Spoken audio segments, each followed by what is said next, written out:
Est-ce que c'est normal que ce nouveau monde suscite parfois l'angoisse? Je crois que oui, que ce soit la rupture technologique, que ce soit ce changement de leadership mondial, ce changement, on va dire, de philosophie mondiale, mais aussi bien entendu ce que nous avons vécu, c'est-à-dire une pandémie. Mais on doit avoir aussi une vision alternative en disant, nous avons un changement de modèle qui est indispensable. Nous sommes avec une urgence climatique, il faut que nous proposions autre chose. Nous avons aujourd'hui un certain nombre de solutions qui apparaissent, qui sont compliquées, qui ont des implications lourdes, etc. Il n'est pas question de les nier. On peut avoir une vision positive des événements qui sont en train de se produire, comme doit l'avoir la jeune génération, en disant nous sommes en train d'inventer la solution.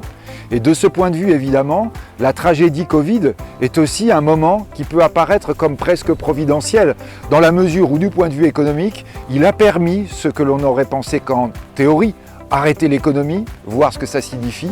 Il a permis en pratique ce que l'on aurait pu penser qu'en théorie. Et si nous inventions autre chose?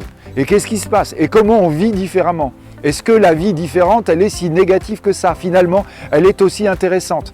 Donc il y a un certain nombre d'éléments là qui sont des éléments qui doivent d'abord être considérés comme des éléments positifs avant d'être considérés comme des éléments négatifs.